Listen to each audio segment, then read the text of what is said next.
It's 100% entertainment, 100% electricity, 100% Pipebomb Radio with your host, Felix Olmedo. Be the man, you gotta beat the man, Austin James. And that's the bottom line, 'cause Stone Cold said so. And Nate Milton. Can you dig it, sucker? I do love our new intro. Welcome, everybody, to Pipebomb Radio tonight on this special Veterans Day edition, if you will. We don't usually ever come on live on an actual holiday that I can think of. Have we ever actually come on a holiday, Austin? I don't remember actually. No, we were very close to doing that. We were very close. I remember it was last year around December. I think we were up to interview Bushwhacker Luke on the Christmas Eve. Was it Christmas Eve? Yeah, I believe it was Christmas Eve, but things didn't work out the way we were hoping it to, so we had to do it I think we actually did it on Christmas Day. I actually think we did it on Christmas Day. Yeah, we did. I remember it's very that. weird, like I said. It doesn't happen very often, but we do sometimes have shows actually on holidays. I know most of you guys are with your families, and rightfully so, so we're thankful for those veterans that gave their life for us as they celebrate today. And speaking of that, we actually, coincidentally, I should say, Austin did bring up a good point earlier today in letting us know that one of our guests has served in the armed forces and is a veteran himself. So that will be a treat. As we are now joined by our other host, Nate Milton. How you doing, bud? Doing good, fellas. Happy Veterans Day. How we doing? Good. We're just talking about... Yeah, you know, he would say phenomenal, but we're just talking about the idea that we've actually never really done a show on a holiday. We had to think back because I think we did one last December, as Austin was saying. It's very rare that we actually do a show on a holiday, and we are thankful for those who served and served our country and gave their lives for us, of course. And we have not one but two guests going to be joining us tonight. I know Austin definitely set up this whole kit and caboodle, so I'm going to let him fill us in on what's going on and we'll take it from there. Kit and caboodle, I actually really like that, those two words there. But, besides that, tonight we have people who, define, truly embodies the American spirit. And right now, in a few minutes, Chaz Taylor is going to be joining us. He is with 26 years of experience, he, across many squared circles, he's been in so many different companies and promotions, the GWF, NWA, AAA, along with TNA and even Extreme Championship Wrestling. And being the son of a professional wrestling legend, like Tugboat Taylor, who's going to be joining us within the hour, he was definitely, he had something to live up to. And, all sons of professional wrestlers do. That's kind of the common denominator. But he had no problem making a name for himself, going on to capture countless championship titles abroad the great USA. And, tonight we're going to talk about all that and so much more. And Chaz Taylor is going to be joining us in a few minutes on Pipebomb Radio. Absolutely. And, it's funny because a lot of these guys who have been around the business have either been around for a number of years or have a relative who's been around. And believe it or not, Tugboat Taylor is well known. He is well known around the world. But he's one of those guys, at least in my opinion, the way I see it, and it's not saying it's a bad thing, but he's one of those guys that don't get credit for the things that he's done. He's been around, he's done so much, and he's kind of those forgotten superstars that paved their way and made their own little path through the wrestling business. Definitely. And, not only that, but Tugboat Taylor he's a veteran. He's a Marine, a veteran to the United States of America, and he was actually the captain of his Navy wrestling squad, and also an alternate for the 1972, I believe, Olympics. Mm-hmm. So he's been there. What are your thoughts about that? What are your thoughts about that, Nate? Have you heard of Tugboat Taylor? I'm sure you have. Absolutely, and I was a big fan of both of the Taylors during their time in the Global Wrestling Federation, which is one of my favorite all-time. One of my favorite all-time federations based out of Dallas. So I'd love to talk to those guys about that. And again, Austin brings up in terms of, just Tugboat's service to the country. That is something that, especially on this day, we should all tip our cap to because, we have the freedom to get on here every week and talk wrestling and joke and have a good time. And the reason we have those freedoms is because we got men and women in uniform that, protect those freedoms for us. Absolutely. And, you know, I know we've also got some comments later in the show. As we always do, we'll comment on how we thought Raw went in the UK and what's to look forward to in the Survivor Series. I know it's going to be shaping up to be a pretty crazy Survivor Series, if I do say so myself. Excuse me. But you know, what's funny is it's actually going to fall the day before my birthday. Yes, I have to talk about my birthday a little bit. I'm going to be turning 36 in a couple weeks. Yeah, it's a shameless plug for myself. Austin's kind of rolling his eyes. This is not what we're going to do. Don't be plugging your own birthday, damn it. Well, no, you're going to be putting all these plugs in for WrestleMania 31, which is just around the corner.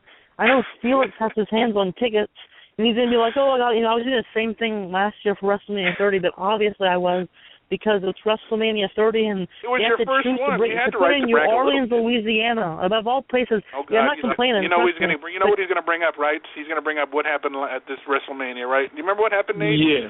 He never lets me forget it. I think something big happened. I just can't remember. Come on. Really, Felix, you forgot already? Brock Lesnar defeated The Undertaker. That wasn't me. That wasn't Nate said he forgot. It wasn't me that said it. I just get tired of hearing it. No. Thanks. I want to say the new one. Yeah, well, obviously. Because, you know, we all know you're a Brock Lesnar mark. Anyways, moving on. Come on. Actually, no, you know what? I am kind of curious to see what's going to happen with Daniel Bryan, if he'll ever actually get the chance to wrestle again. Seems like that kid can't catch any good luck lately. Having to have surgery after surgery. I think he just recently said that he was going to have another surgery and will probably be out till at least another year. That kid can't catch a break, even if he's married to a Bella, I should say. You know, that's Austin's favorite storyline too, by the way. Alrighty then. Without any further ado, let me make the proper introduction, and if I don't, Austin will. We have now joining us here the one and only Mr. Chaz Taylor. We want to welcome Mr. Taylor to the show. How you doing, sir? I am fantastic. How are you? Doing well. We're joined here, of course, by Austin and my other co-host here, Nate. Well, it's always a pleasure to be on with you guys. I mean, you guys are so educated to what we do, and I mean, you guys really impress me. You really do. Oh, well, thank you. Definitely give credit to Austin. He's definitely our historian. Most definitely. But I was going to say I'm doing fantastic as well. Awesome. I just got that. Fantastic. There we go. Well, you know what? We're going to kick things off. I wanted to ask, I mean, being the son of a wrestling legend, was that one of the reasons that it got you interested and wanted to be a professional wrestler, or did you just grow up being a fan, or what were some of the things that got you going and wanting to be involved in professional wrestling? Well, you know, it was kind of, I didn't really watch him growing up and wanted to do it. I mean, a little bit, a piece of me did, but I started wrestling in Iowa when I was 5 years old, and so I grew up with amateur wrestling. And, you know, I didn't really like it at first. Dad wanted me to do it. You know, I lost my first couple matches, and then I won my first match, and I was hooked. You couldn't get me off the mat after I won my first match. And then we moved to Texas, and it wasn't in the school system. So I was, like, crushed, you know. I'm like, okay, here I am. This is my sport, and it's not here in Texas. I'm like, come on, really? You guys are so behind the times. So, you know, I played other sports, baseball, football, basketball, and then I just, when my dad was being trained by Johnny Valentine, another true legend and a respected and feared man, he was being trained by Johnny, and then years later, Dad opened up his school. Johnny had his training up in Dallas, and Dad had his here in Houston, and so just being, you know, from junior high on, going down to my dad's school with him and just kind of hanging out and watching the guys in the ring and just learning a little bit. And then when the guys did something wrong, Dad put me in there to, like, show these guys how to do it. So I got in there, and then I just kind of, like, it's just what I did. It became to be like, okay, that was the thing that I did, you know, and I wasn't even thinking of it as a career at the time. I just I was there having fun, spending time with my dad, and it a good way just to came start to, it. Yeah, so, I was having a great time being with my dad, and I was learning at the same time. So, then some of the other guys were like, you ought to wrestle. And I'm like, yeah, I guess maybe okay. So he started me out in Battle Royal, and everybody beat the crap out of me, and it was fun. It was a learning experience, and it's like a tape that I may never surface because I was dual-legged, and I was just like the other greenhorns out there that shouldn't have been in the ring at the time. But I was surrounded with Dad, Johnny Valentine, Sputnik Monroe, and some great veterans to learn from at the time. So I was like a sponge. Unlike a lot of kids nowadays, I shut up and I listened. And, that's one of the things like that, really impressed me last time talking to Austin and everybody, that, just the knowledge that you guys have is really impressive. And, it's rare. I know it's out there a lot, but, not enough of it. And, so, I really, truly appreciate guys like yourself that appreciate what we do and the blood, sweat, and tears and the sacrifices that we have. We don't have holidays. Our holidays are on the road wrestling, away from family, and that's what we get into. That's our life, and sacrifices. Yeah, it's all definitely much appreciated. I mean, everything that you guys do is, it's undescribable. It's on another level. And always mixing wrestling and professional wrestling is something that it's another world. It's so far beyond anything that's within. I can't explain it. It's almost like it's a parallel universe. Kind of. It is. It's different. And it's hard to explain to people that don't even care to understand. And the ones that don't want to understand, they don't. They have so many other reasons to not want to really. So you just waste your breath trying to explain it. Exactly. So that's why I try to attach myself to the people that do care, people that do appreciate, and and those are the people that I'm out there for doing it. Doing what I do, like I posted last week on Facebook that wrestlers just get out there and wrestle for themselves.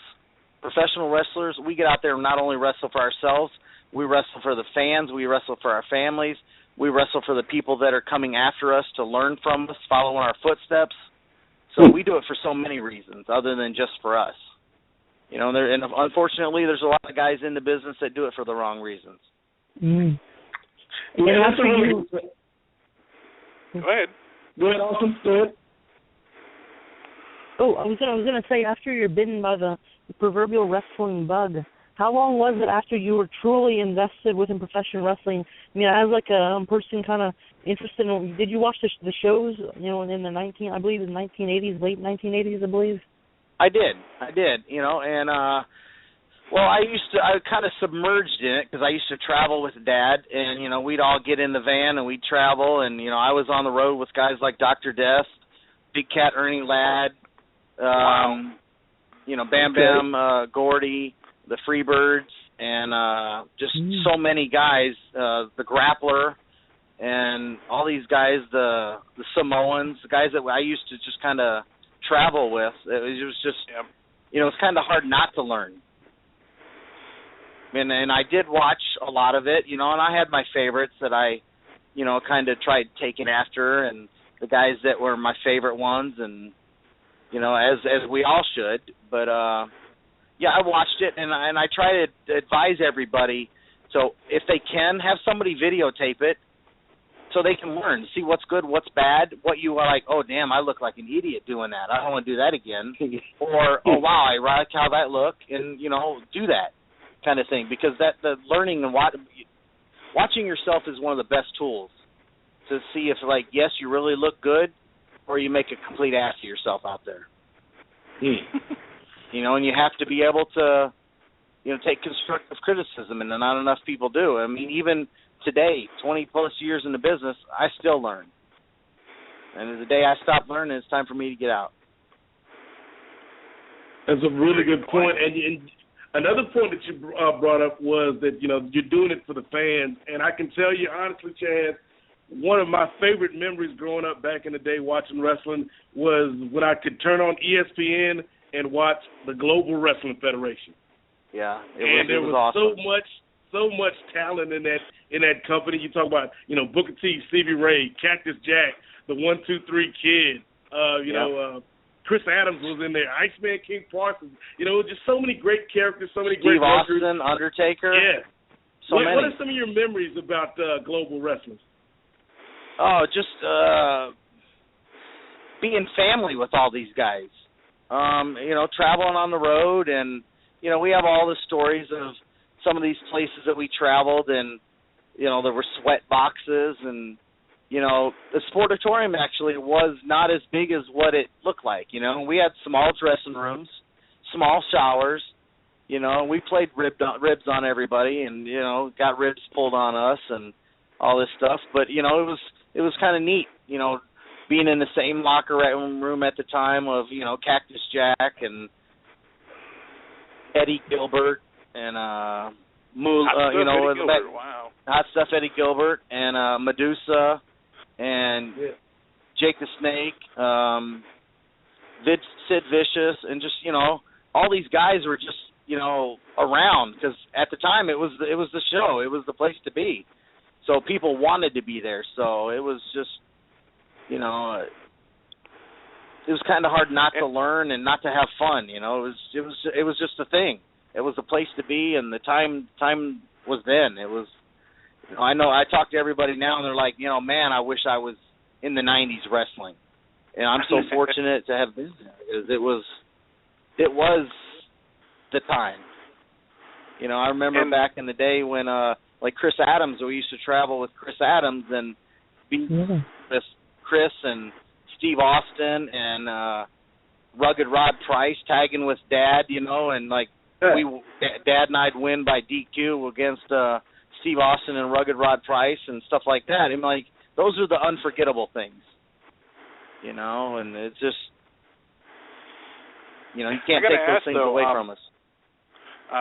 I got to ask, though, and in your time that you've been in the business, I'm sure you've been asked probably hundreds of times, but I got to throw it in there anyways. Have you actually met or been approached or have approached Vince McMahon, and if so, what was the outcome? Yeah, I talked to him a few times, and I heard later on, the sad thing is he's a businessman, but he is, yeah. He doesn't like. I never tracked him down and tried beating down the door to talk to him, because I was like going into contract with AAA and doing different things, and I did some commercials back in the day and some small part in movies, which I'm getting back into now.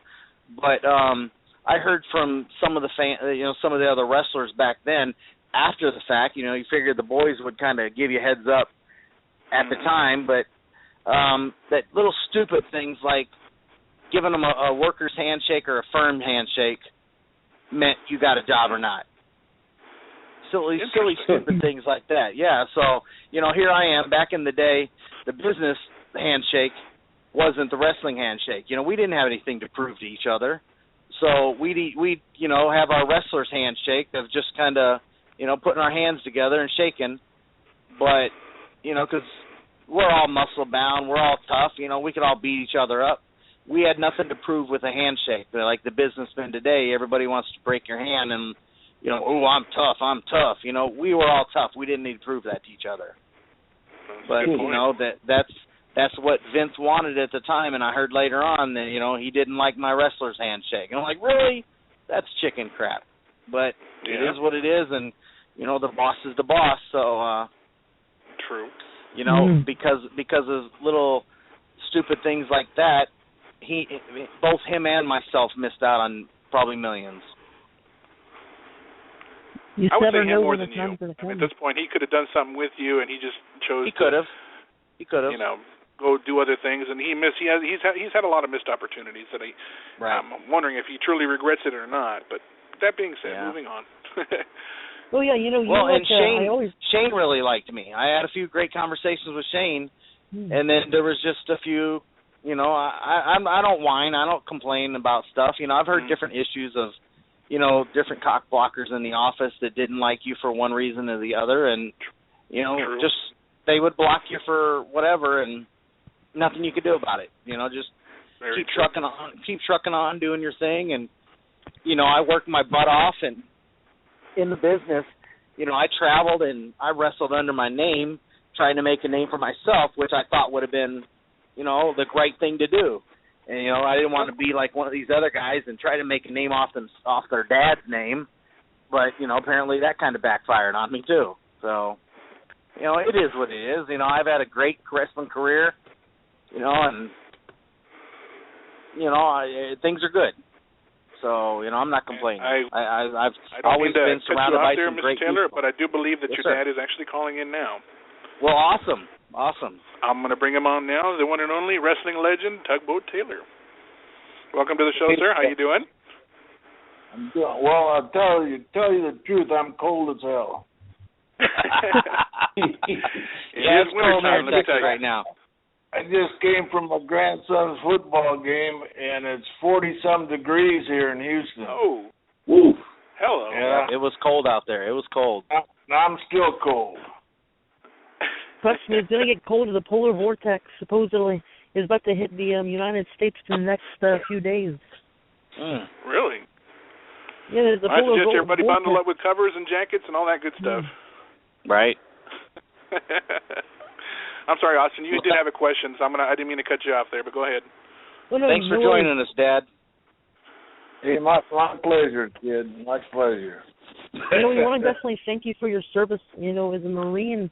We learned that you actually, you were a Marine, and you also were the captain of your native wrestling team, and also an alternate in the 1972 Olympics. Yeah. What's the question? Oh, another question. No, how was it really how was that entire experience like especially within the Olympic Games? Well, it's I coached the Navy wrestling team, but I was the Marine on the Navy team there, and we traveled all up and down the West Coast. But as far as I was an alternate in 72 games, but He actually had Chris Taylor beat like was it 6-0 until he ran out of steam. Yeah. Wow. There was over 100 pounds difference at the time, and our dad would have been Chris Taylor's spot, and Chris went on to win the gold. No, I think Chris got a bronze, didn't he? Did he? Whatever. I don't like to live in the past. That's good. That's a good point. And I don't have many jokes.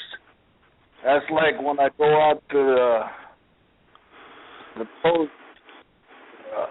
What is that up there? The VFW. All these guys telling these war stories. Well, I don't even like to talk about Vietnam. Understood. I've been there, done that, and have some good memories, but these other guys don't like to hear about it. Well, we can definitely say we just thank you for the services that you did for our country. Absolutely. Thank you very much. Not a problem, sir. In fact, if you don't mind, I do have a question for you. Wrestling as long as you did, was there ever an opponent that you got in the ring with that was just so easy that you guys gelled together so well that it was always a picnic, so to speak, getting in the ring with him? That can actually go to both to Chaz and to Tugboat. I'd say most of the guys that I wrestled with in Mid-South with Bill Watts, they're, like Ted DiBiase and Junkyard Dog, they were good to work with. They knew what they were doing. And that's what's wrong with the students nowadays. There's too many of them don't know the fundamentals. Some of them you can't teach. They think they know it all, so they don't want to listen to you. That's true. Yeah, they train in the back. They train in the backyard on those damn trampolines and shit. And yeah, that's true. Hey, can I How about on you, Chaz? It's fine. It's fine, Tugboat. Okay, it's cool. Okay. Well, I have my favorite Chaz? memories. Some of my best few matches were with Owen Hart, with Kurt Angle. Rest his soul. Hernandez is in TNA now. There's, I've had some that were just, it's nice to be in there, and you're just like, before you know it, it's been 20 minutes, and you're like, oh wow, okay, but Very cool. Some are fun, some aren't, but very true. I remember one time up at Global, a kid named Bobby Duncombe. Yeah. Oh wow. He was kind of nervous wrestling with me. I said, Bobby, just listen to me, and we're going to have the best match of the night. And a month later, one of the wrestling magazines came out with Tugboat Taylor and Bobby Duncombe had the best match at the Sportatorium. Isn't that awesome? Very cool. I'm sorry, Austin, did you have another question? Or was it, I'm sorry, I was Nate? going to say, you're... Go ahead, Austin. Well, back to your other question. Like you said, some of the people that gel with you. There's like in around now. There's a guy named Steve Anthony, Greg Anthony, Matt Riviera, Tim Storm. They got this thing going called the Empire now. And every match I've had with those guys have been just the match of the night. And I kind of enjoy beating the hell out of these guys. I'm sure they love beating the hell out of me too, but it's nice to be able to be in there, like what Dad was saying, with professionals. Absolutely. Guys that are on the same level as you, that you can actually get in there and learn from each other while you're in there having fun and putting on a clinic for everybody else. That is pretty cool. It doesn't seem like work then. When I started out, I got trained by Johnny Valentine. Nice. And I was trained to hurt people. Yep. Because of his background. So when I first started in business, it was hard to get matches. Valentine had a hard time getting me matches because they knew I hurt people. So until I learned the business, been in the business about 2 or 3 years, then it started coming around that what the hell am I doing? What the hell am I doing wrong? Right. So it's, hey, I'm shivering. It's so damn cold. Well, we will definitely keep the interview going. Hopefully, the more you talk, the more you'll warm up. Yeah. No. Anyway, Nate. I told you, Dad, these guys are a few good guys, huh? Yeah, you did. We appreciate that. Who's this Austin? That Austin Rhodes? Oh, no, not Austin Rhodes, no. Nothing close to Austin Rhodes, but I am doing, phenomenal tonight. Speaking to you guys right now, especially when you're a veteran like yourself. Do you know Austin Rhodes? No, I do not. We actually trained Probably him. not on a personal level, anyway. That's Dusty's nephew. Nice. Oh. Okay. I didn't know that. Yeah, he traveled all over for a while. He was under our wing for a while, and then he traveled with Sam Houston for a little while up around Tennessee and Georgia, and now he's living back in Austin, Texas. Okay. Cool. And he is also on that shirt that I told you guys about with the Texas Legends. Oh, I've seen that, yeah. Yeah, so, and I still have those for sale. So people wanted to contact me, they could pay through PayPal. And it has actually all the Texas wrestling legends on it. On the last names on the front, and the individual names on the back, like Funks, Guerreros, Von Erichs, everybody. DiBiase, wow. Taylors, Kozak. That is awesome. Like I'm telling you, Chaz, like Global and world class. That was kind of my wheelhouse when I was coming up.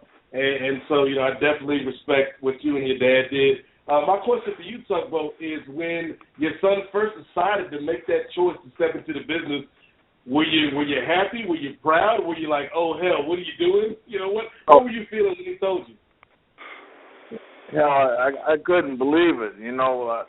I got tapes of him in his first match, and he was just like a bowl of spaghetti out there. Yeah, I told him. I told him, that tape may never surface. But your dad definitely holds him with pride. Yeah. But I wanted to ask you in this case, working with the Von Erichs in World Class, do you guys still keep in contact with Kevin? Have you guys talked to Kevin at all, or been in contact with him at all recently, I should say? Yeah, I talked to him on the phone a couple days ago because we're working on getting a Von Erich movie going. So, yeah, and I was actually, November 1st, I was on a show with Ross and Marshall and Kevin in Mesquite, Texas. Okay, I know. Yeah, I think I've seen that one on Facebook. I keep in contact, yeah. So, what do you think about the new generation of the Von Erich boys? Well, that's cool that they're keeping the name going. That's pretty awesome. And they're great, level-headed guys. They're really nice and respectful. I like them. So they're a couple good guys. And they're under their dad's wing, and they're open to learn from other people, and so that's I think they're on the right track. Okay. Now, making a name for yourselves in professional wrestling within the United States, you guys actually made a name for yourselves, in Mexico, AAA. How was that experience like for both of you? I love beating the hell out of those little Mexicans.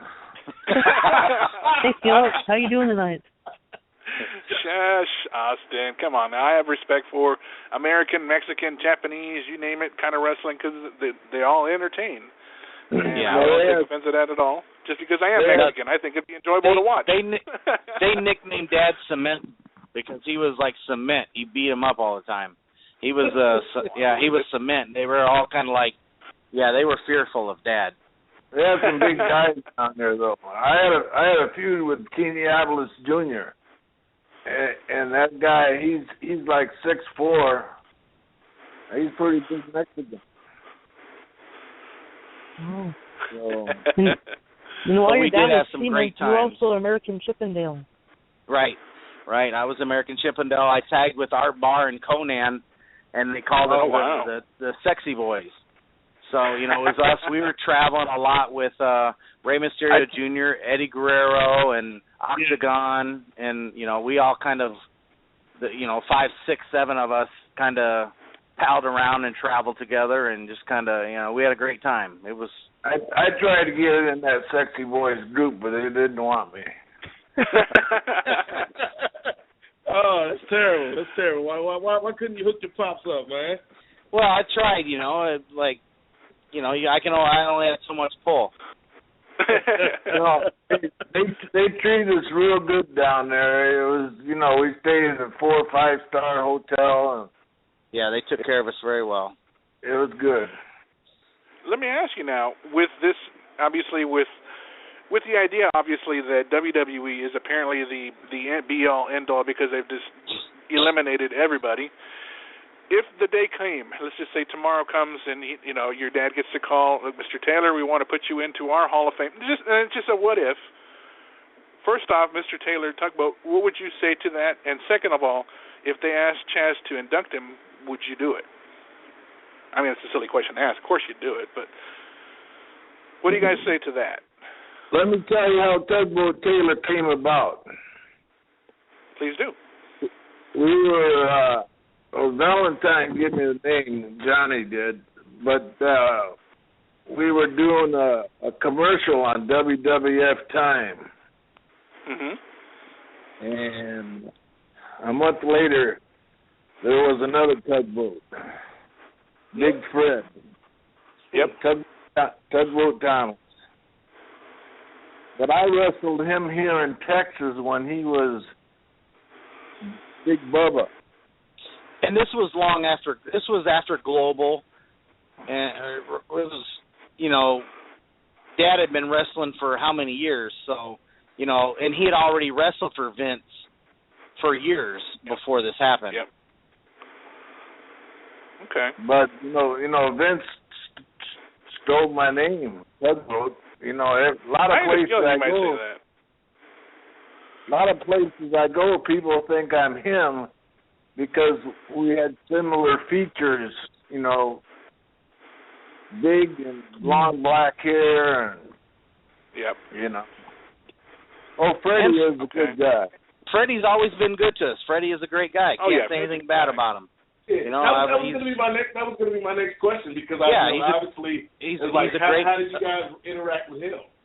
Great. I mean, he's a big lovable lug. He's a big guy that he's always been respectful. You can't say a bad word about him. I can't. He was a guy doing the job. He was doing what the boss asked, and But I'm the original Tugboat. There you go. You heard it here, folks. There you go. Yep.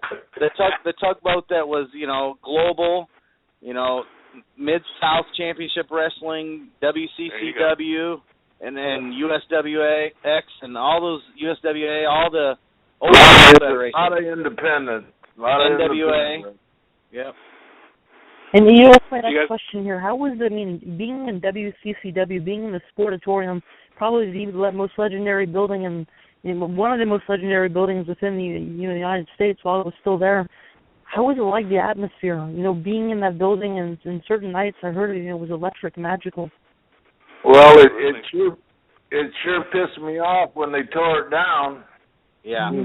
Not just me, all the workers, Yeah. And they did it for money purposes. That's what hurt even worse. It's just like here in Houston, they tore the Coliseum down. Yep. Really? For money, the Sam Houston Coliseum. Wow. I remember watching matches from there, too. That's crazy. With Paul Bosch, yeah. Paul Bosch made a lot of millionaires. Yeah. And I was going to ask, too, working in the NWA, that whole experience, because they were definitely one of the top companies during those days. NWA, WWE, World Class, Mid South. There was a lot of big ones out there, but NWA was definitely one of the big ones. What was it like working during that time when NWA was still pretty hot? Well, you're wrestling with the best of the best. The guys that knew the business and treated you like somebody, not just independent wrestlers, Understood. Okay. And I remember your son was telling us, too, that you'd started a wrestling school. What inspired you to actually want to start a wrestling school, if you don't mind me asking, Tugboat? Well, WWF wouldn't sign me. So okay. No, that's fair enough. Fair game. I had to do something, Kind of makes sense, okay. Huh? I'm good. I'm good at this. Let me make some money. I wanted to train these guys some amateur wrestling too. That's a good idea. Like chain wrestling, like Guerreros, and And with Dad's background, he's able to teach guys amateur and professional wrestling. So even, they just don't know a lot of professional wrestling. They know amateur wrestling. So if some idiot out on the street starts crap with us, afterwards, they wish they wouldn't have. No doubt. And there are a lot of idiots out there. Yeah. Oh, they are. You're right about that. Now, how do you think, this age's NWA translates to how it was back then? Do you think it could be, a little bit better, or do you think you have plans on making it something that's unique to what people are watching today? I know they want to, but the thing is, they don't have the backing and the money and the know-how to do it. They sure if they had a smart investor that would join us, then it could be the top company again. But they don't actually have a Ted Turner kind of person to back them. No, and if Ted Turner's listening to this, or a Ted Turner person, please contact us, because I can get you in the right channels in the right direction to make you even more money. Because it's sad that you hear stories all these time, and it just baffles me that you see all these investors, they get with this local Yahoo that don't have a damn clue, and then a few months later they're bankrupt. And I'm like, well, you should have done your research. That happened in Dallas too with Global. Well, that looked like it was going to happen too with TNA Wrestling, as in reality, Dixie Carter, I've heard nothing but good things as far as her being a good person, but not having the slightest clue how to run a wrestling company, not to mention not really having the kind of money that a Ted Turner, TBS, Turner Broadcasting type of deal, or even anybody else with that kind of money, Rupert Murdoch or somebody else who runs a network, can come in here and back them up and put them up there to make it competition. They give people an alternate to watch, as they're trying to do with a lot of these, like the NWA, and just recently they did a Lucha Underground that's out of California. Right. People want to try to get the territories going. It's just not as strong as they once were, because Vince gobbled them all up and all their libraries are gone. Yeah, and everywhere you go, like with the independent show, they want to know who you bringing in, Hulk Hogan or Ted DiBiase, or we can't get those guys. We can't afford them. And even if you did bring them in, if you don't have an endless pocketbook to advertise that they're here, nobody's coming. Right. You're right. And just having those names doesn't guarantee a good show, because we saw Hulk Hogan on TNA for 2 years, and the product wasn't really the best, even with Hulk Hogan on there. Well, That's true.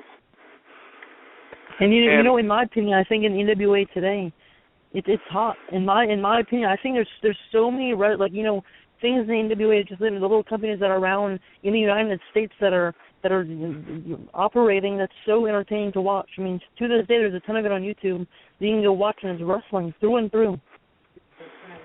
Well, I think the NWA is under good leadership, and they mean well. But like I say, like Dad says, they need a financial backer that wants to make money, to invest in it, because it has legs. We just need to get that momentum going, and I'm out there trying to find them. I'm in there, like you guys saw my Dorito commercial. I'm in a few movies coming up, so I may meet that person, and things may happen, because I've been with NWA for over 15 years in one way or another, trying to help backbone and support it, and I don't plan on going anywhere. I mean, I believe in NWA, and all the guys around here do. I mean, it's sad that it kind of fell off and got tarnished a little bit from, poor management, if you will, or lack of management. But the drive and everything these guys have done the last couple of years to bring it back to life, it says a lot. And Chaz, I actually have a question directed to you, if you don't mind me asking. It was a question that was given to us off of Twitter. It was mentioned about you saving a truck driver on your way up to Dallas a couple of weeks ago. Yes, sir. Yep. He wanted to definitely give you thanks for that. Well, no problem. I just do what other people would do too.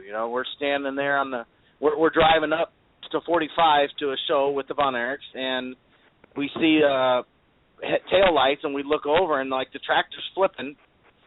So we're like, oh crap. Yeah, so we pull over to the side of the road, and we all run over and help, and just kind of be there until the life flight gets there, the paramedics get there, the ambulance came, and they called for the life flight, so we pulled him off the tractor. The only thing that saved it, if he would have not been wearing a seatbelt, he would have been killed. There's no doubt about it. He'd have been all over that street. And the tractor, he went over 3 lanes of traffic, but the thing that was behind the tractor got hit by the car. Like the thing that he was towing So it just flipped the tractor and smashed the car, and we're told that the passenger in the car broke her collarbone, and she got taken to the hospital. But and then they cleared traffic, and we were able to go on to the show. Wow, that's good. I'm glad everybody. At least we didn't have anybody that died. God, thank God for that. Yeah, God bless. Yes. Yeah, it was kind of an eventful weekend. It was that whole weekend it started out that way, and then we went to the show, and then we all went to Brahms for burgers and ice creams afterwards, and then very nice.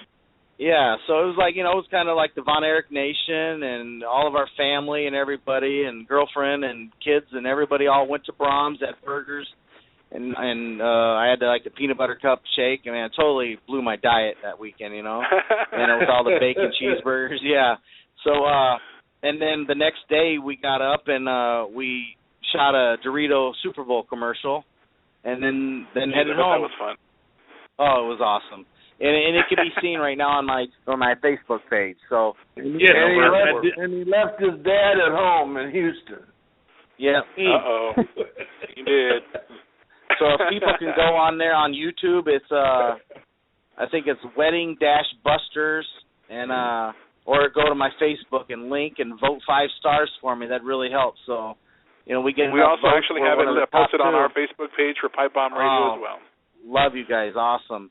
The top 2 commercials are going to be on the Super Bowl. Super Bowl XLIX, I believe. I'm not sure. The 31, is it? The number of Super Bowls, I'm not sure. But either way, there's a possibility that your commercial for Doritos is going to be actually on the Super Bowl this coming February, I believe. February, and guys, go there. Go to usually when they do Super Bowl. Do what? I said make sure everybody goes on the Pipebomb Radio's Facebook page. There's a link to the Super Bowl commercial. You actually rate 5 stars, and it's going to send it to Doritos. And like I said, the possibility of it being on the actual Super Bowl commercials, which is a definite entertainment spectacle in itself. Yeah, and I mean, the more response we get, the more people are going to want to see it, and that I'm just overwhelmed with the response already. It's pretty awesome. We all want to see a wrestler in a Super Bowl commercial, right? Why not let it be me? Why not let it be me? Hey, there you go. Yeah. Chaz and Tugboat, you talk about legends, you talk about Texas legends and the names on the shirt. One of the names that's been brought up a couple times in this conversation tonight has been the Guerrero name. And we're coming up on the anniversary of Eddie Guerrero's passing, and he was one of my all-time favorites, but you guys actually knew the man. So, could you give us some memories of Eddie Guerrero and just what a guy he was?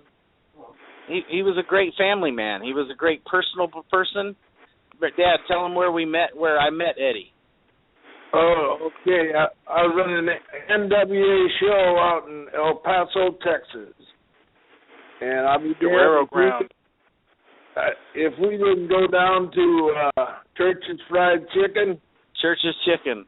He worked behind the counter was Eddie Guerrero. Wow. Yep. And he was awesome. big old smile on his face, and he knew who we were, and he came and sat down with Dad, and I was there with him, and it was, and then when I wrestled in Mexico, he took care of us down there and helped us out, and we stayed in the same hotel. Yep. And then later on, years after that, when I was rehabbing from a knee surgery, I was a manager of a fitness gym, and we did a show in Houston, and he came into town and hooked up, and he worked out at my gym for that day, and we hung out and stuff, and he's just a great guy. I mean, genuine. Definitely one of the good ones that left us too soon. Yes. Yeah, he was a role model. The same could be said for his partner, too, Art Barr, that died almost, it was years ago. Yeah. But I've heard nothing but good things about Art Barr as far as in-ring ability. Him and Eddie together, when they did their matches together, were just some of the best. Yeah. Another one that we lost too soon as well. Yeah, Eddie was a technician. He yes. He knew amateur wrestling. That's what helped him too. Besides his brother, Well, Chavo is actually working for Lucha Underground. That's that new wrestling company out here in Southern California that they're trying to build up with a little mix of the lucha type wrestling matches and almost to the point of it's like a old Western type motif of I don't want to say Western, but the lucha feel to it. If you ever get a chance to see it, I definitely recommend it because I've seen hype on it. Yeah, Chavo Jr. is a great guy too. I've only met him a half a dozen times and talked to him, but every time he's been very cordial and just sit down and talk like we've known each other for years.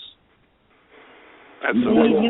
You mentioned, and he actually he traveled and tagged a bunch with one of the guys that came through Dad's school and that we trained, Hernandez. Oh yeah, yeah, he did. Yeah. Hernandez is awesome. He does a lot of stuff. That guy's a strong man. Yeah, he's bull strong. You mentioned NWA, and I was going to mention how people. I mean, I don't think many people. I think a lot of people realize this, but there's the NWA as a whole is worldwide. It's not just within the United States of America. I mean, there's NWA promotions everywhere. Like the companies. There's some in almost each state in the United States of America. But plus, I mean, the NWA is always doing big things. Like just recently, this past weekend, NWA Junior Heavyweight Champion Chase Owens defended his title against Jushin Thunder Liger, but he actually lost it. And Jushin Liger is the new NWA Junior Heavyweight Champion. So you definitely see the international flair within the NWA. How do you think that affects the company as a whole with diversity? Say that again. Somebody was talking. I couldn't hear. Well, I said, how do you think that how do you think all this international fanfare makes the NWA full of diversity within the world? Well, I think it's waking everybody back up to that. Hey, we are still here. NWA still is here and alive and kicking and and in full effect. So hey, we're here. We're not going anywhere. I think that's kind of the statement they're making. It's the oldest wrestling company in the world. It's the oldest governing body of pro wrestling. Yep. And I actually do want to ask you guys, both of you guys. I'll go with you. Were you first, Chaz? And I want to ask you both, what was the best advice you've been given in professional wrestling in the business that you still hold you still follow today? Well, Dad told me a long time ago, don't take it too seriously. Don't believe the hype. You are who you are. Just don't believe the hype. Okay. And how about you, Tugboat? Yeah, when you go into a new locker room, keep your mouth shut. Yeah, that's really good advice too. Mouth shut, ears open. Just listen to people. You'll find out who the good, the bad, and the ugly are. Okay. And one of the things that I try to tell some of the newer guys too, they all want to hang out with their little buddies and their cliques, and they try to avoid some of the veterans. But I tell the guys, the smart ones you don't need to tell. But I try to advise some of the guys, go hang around the veterans. Absorb from them. Ask them questions. You're not bothering them. The good ones, we want to teach people. Because if you're going to be in this business, we want you to know what to do right and to respect it. So, I mean, learn from us.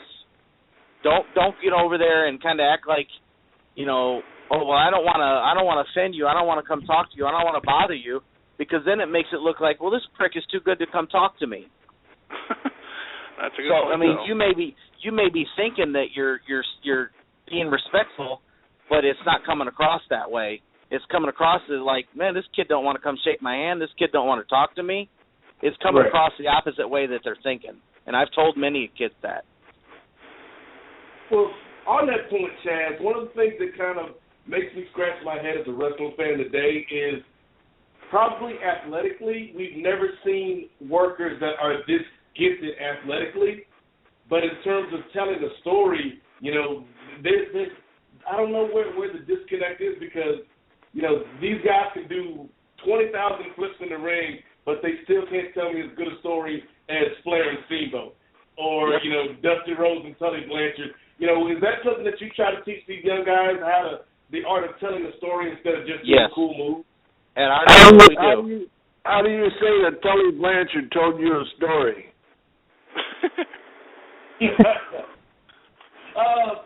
Just in the way that he played his role perfectly. Everybody had their character; they knew how to play the role, and I knew when Tully was out there that this move was setting up another move, and this move was setting up his ultimate plan. Whereas now you got a guy that'll do a backflip off the top rope, and then the other guy will just pop up like nothing happened. No, it's too much flippity floppity crap. Not wrestling. No telling a story. No playing with the emotion. That's because they weren't taught how to do it. Right. There you go. Yeah, a lot of kids don't know how to do it. They're not taught, and there's too many kids that go to a wrestling school, and after a few months they think they learn everything. They know how to do the moves, and that's good enough, so then they go open up their own school. We got guys come in with their buddy. Well, this is our tag name,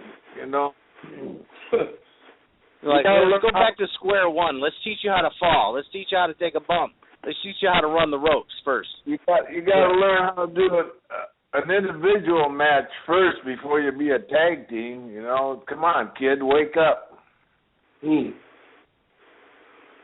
as far as any upcoming shows, Chaz, and Tugboat as well, I mean, if you guys are doing any shows or any appearances coming up in the near future, where can fans keep up with what you guys are doing? As far as social media goes, or a website, or anything to keep up with what Chaz and what you and Tugboat are doing these days? Well, I'm actually wrestling this Saturday in Eustis at the fire department for North Texas Wrestling Alliance. I'm their heavyweight champion, and we do a monthly fundraiser there for the fire department in Eustis, Texas. And the next Friday, I'm working on the details now to go do a fundraiser for a family that just lost their infant baby. So trying to help raise money in Paris, Texas, to help pay the burial expenses and stuff like that for the family. So I'm just kind of still getting all the details on that, but I want to go help do what I can. So I'm going to get a carload of guys together and go up there so we don't have to, we can split gas and not all be out $100 in gas back and forth. We could split it, and kind of, and still in the same time raise money for this family to help pay their expenses. And the next NWA show is going to be in January. So, but NWAHouston.com has all the details there. And I'm actually excited about some of the other things I'm doing. January 6th, I'm playing, I have a movie role where I'm a hired goon. I'm actually going to be fighting fighting the lead character of the movie, where I leave him laying and kind of walk away thinking he's dead. So that's pretty cool. And then the December 26th through January 15th in Houston, I'm playing the part of Anna Nicole Smith's bodyguard in a movie. Really? Yeah, That's so I'm pretty excited about those two things. Yeah, so. Well, you and your dad both like characters. And then Dad and I have our gym downtown where we train people. So we're pretty active. You were saying? I'm sorry. Chaz? Yes. No, I just wanted to ask you, would you be okay if I brought on a caller to ask you a question? Because I believe I have one on here that's very familiar with you, Chaz, and your dad as well. Okay, go ahead. His name is Max Muscle, in fact. Oh, okay. He is now on. Hello, Doug. How are y'all doing? Max, we love you, baby. How are you, sir? Love both of y'all. I was telling the guy I have nothing but respect for y'all. I've been wrestling 13 years. When y'all brought me down to Houston, I was nervous, green, very nervous. But y'all treated me well, and I learned a lot about how to conduct myself in the back, too. So y'all taught me a lot. And matter of fact, I was on the show with Chaz, the Von Erich show up here on November 1st. And he was. I learned something from him then, too. So, like Chaz said before, you never stop learning. Well, we took you to Arkansas too. Remember? Yes, sir. I do. I remember. Oh, I remember that show. Yeah. A long trip. But nothing but good things to say. If you're in the Houston area, if you want to be a wrestler, you can go to anybody and they'll teach you something, but they won't teach you the right way like Doug and Chaz will. Well, thank you, sir. That's a great plug. Thank you, Max. Great hearing y'all. I love the show. Thanks a lot. What the hell you doing up so late, Max? Well, the power's off, and I'm just sitting here in the dark. Really. It's cold up here too. Well, thank you for being there, brother. Yes, sir. No problem. Love y'all to death. Love you too, brother. Likewise. You too, Max. Yes, sir. Bye-bye. Good night. Yeah. Now, I do have one last caller for the night, and then we'll call it quits. Would that be okay, guys? Yes. All right. This caller is from Brownsville, Texas. He is a fan. His name is Patrick. Welcome, Patrick. Do you have what's your question for Tugboat and for Chaz? How you doing, brother? How you doing, champ? Doing well. How are you? Family. Great. Yes. How's the family? We're doing pretty good. Man. Dad's doing okay. He's got that big C, but he's doing okay. He's hanging in there. Good. But I just want to say hi to you.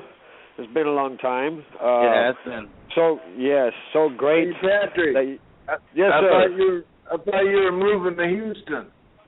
I was in Houston, remember? I was there for a few shows. And then he moved back. And then I moved back here to the Valley. Okay. So, anyway, great to hear your voice, sir. Real quick, Tugboat, I want to thank you for everything that you've done for this country. If you get a chance on Facebook, I put a little video out there, and it's for you and all the other vets. So once again, I just want to say thank you so much, sir. Thank you, Patrick. Thank you for being the man that you are, with a great son that you have, and it's been a pleasure hanging out with your boy and all that good stuff, and getting to know him a bit. Listen, and all that good stuff, and and Chaz, it's just great, man. Seeing you on Facebook and talking to you on Facebook, and you just keep rocking what you've been doing. And thank you, brother. Hopefully you'll have a big old show over there in Paris, Texas, and hopefully everything can be taken care of for that. And hopefully I can see you guys if you ever come down here to the Valley. Right. But you got to get with Bruce and all that good stuff, and I chat with Bruce every now and then on Facebook as well. But much love to you and you guys. I'm always there with you guys at heart. Every show you guys got in Houston, Texas. I just want you to know that. Well, we thank you. Thank you for all your support. Hey, brother, I always will support you and the NWA. Always have and always will. Awesome. So, we appreciate you calling in, man. No problem. Hopefully, you guys, you can see my video. That's for you guys. All right, cool. Love you guys. Give love Take to your care. family. I know you guys got to go. I will. Give love to your family for us. I will. And Tugboat, you take care, buddy. All right, you too, Patrick. I love you guys. Y'all take care. All right. All right. Well, that was fun. That was definitely a lot of fun. It's always good to talk to the fans and so forth. Yeah, there's a lot of love going around. Wow. Hey. Well, and I'd like to shout out while we have a minute. I'd like to shout out to all the veterans out there, men and women that have fought for our country. Those that have survived and those that have died. I owe my life to y'all, and I thank y'all. Thank you very much. Absolutely.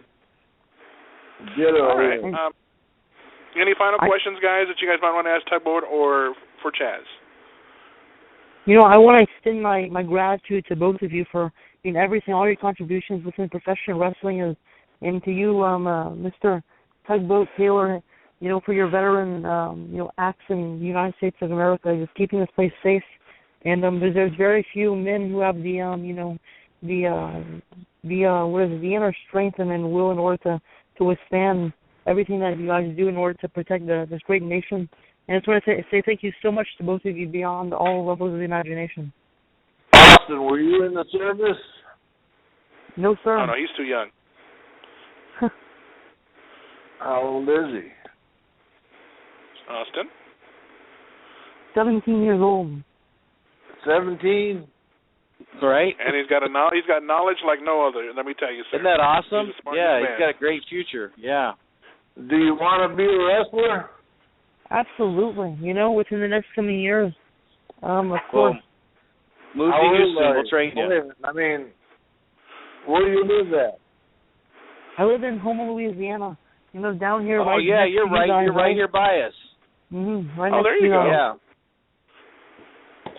Well, okay, so talk to the promoter NWA there in Houma and tell him that to get his happy ass in shape and book me.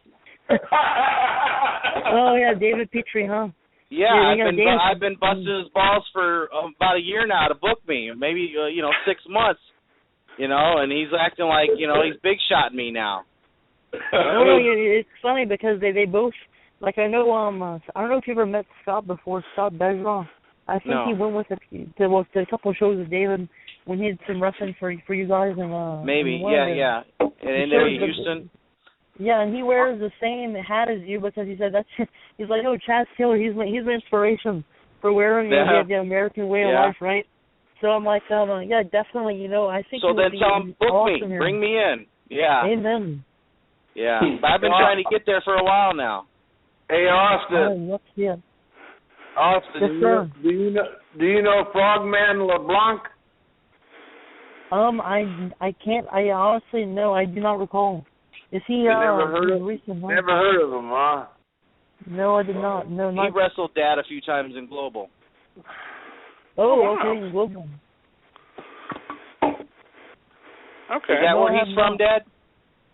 Yeah, he's from down by Houma. Oh, people actually live in Houma? I don't know. I thought I was the only one. That's good. I really thought I was the only one. I'm not kidding. I mean, there's awesome. people here, but I mean, it's few and far between. I think everybody's related to each other. At least that's what it seems like. You're all related to each other. Uh-oh. Well, that's what it's... Okay, so you just let the cat out of the bag. That's why Petrie doesn't want me down there, right? He doesn't want He doesn't want new blood in the pool. No, he doesn't. It's probably the reason why. Okay. I'm going to get on to him about that. David Petrie, you hear me calling you out? I'm calling you out, David Petrie. There you go. You heard it here first, guys. Hey, Nate, what's your question, man? Real quick, just again, I echo Austin's sentiments. Thank you both for coming on the show. Special thanks to you, sir, for your service. My father is a veteran, so I have the utmost respect for the military. And, people ask me all the time, what's your favorite company? And, I used to love WCW. I used to love the WWF. But anybody that knows me knows that Global and World Class are my two favorite federations ever. My mom was born in Lubbock, Texas, so she kind of passed that down to me. So thank you both for coming on. And where can we get that Texas Legend shirt? Because I want to have that as soon as possible. You just have everybody go through PayPal and send the money to email at chaz.champ@yahoo.com. I'm actually sending the T-shirts are $25 U.S. currency will cover shipping inside the U.S. Okay, well, you will be getting my $25 within the next couple of weeks. All right, brother. Thank you. Go. Chaz.champ@yahoo. And if anybody misses it or can't get the spelling right, contact me on Facebook and I'll text it to you. It's going to take you 20. It's going to. And I have up to 4X on sizes. Okay, for the big boys. All right, big boys, and big boys and girls. There you go. On behalf of Austin and Nate and myself, of course, Tugboat, it is an honor, sir. We can't thank you enough for taking time to sit down with us and just have a good old-fashioned chat about wrestling and just life in general. And we echo everything as far as being thankful for what you did for your country and helping it make it be a better place for all of us. And Chaz, you're just an awesome guy. It's a pleasure, sir. Hopefully we can work something out to bring you back in the near future, maybe sometime in 2015. Would love to. Be an honor to have you both back if and I just could. have some fun. Yeah, I have go ahead. a quick question for you guys. Okay, I'm talking to Dad right now, and I'd like for you guys' input on possibly. I'm trying to get Dad to get with a friend of mine to write a book about his wrestling endeavors and life endeavors. So I can actually go one further and say, why don't you? We do have a friend who actually does documentaries for guys like an Ivan Koloff or a Rock and Roll Express. We talk about Michael Elliott, who does actually his own. It's nothing where it has to be by a book by WWE standards or any other wrestling company. It's how you want it to be done, who's going to be included, and so forth. The book is a great idea, but hopefully if you guys come to it, maybe even a documentary about his life in professional wrestling, and afterwards, and input from yourself as well, Chaz. And I think it's a great idea. All right. Well, if you can email us the details, I'm open for suggestions. I'm just trying to get Dad warmed up to the idea.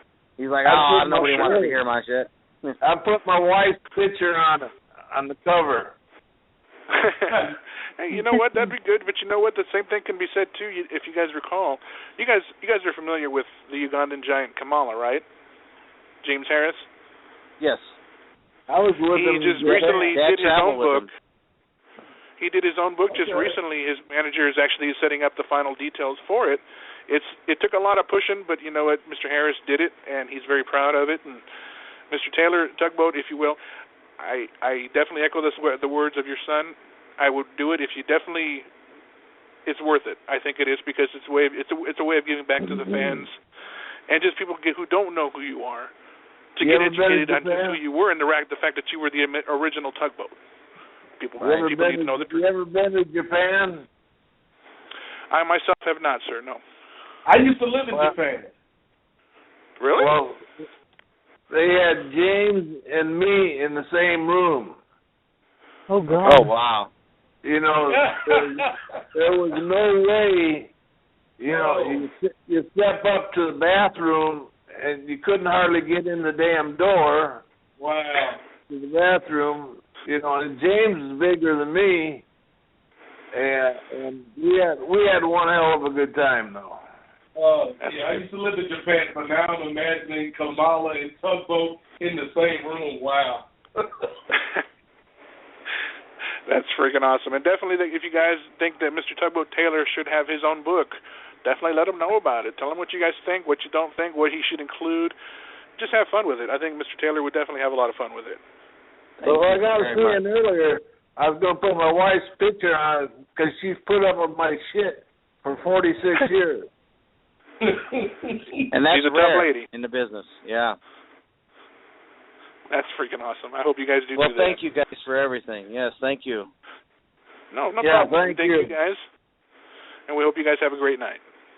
Thank you. Thank you. You too. Yes, definitely. Thank you. All right. Bye-bye. Bye-bye. Well, there you have it, folks. It is Tugboat Taylor, Chaz Taylor, on this very special edition, this Veterans edition of Pipebomb Radio. Automatically, I got to go to both of my co-hosts here and definitely ask them, what were your thoughts on tonight's show? Was it more than you expected? Was it fun? Could we have asked? Because every time we do a show, you always get the feeling that you're going to ask all the questions that you're going to ask, and then you get off the phone with them and you're like, dang it, I should have asked them about that. Oh. Yeah. I thought it was phenomenal, and definitely what I expected to be and much more.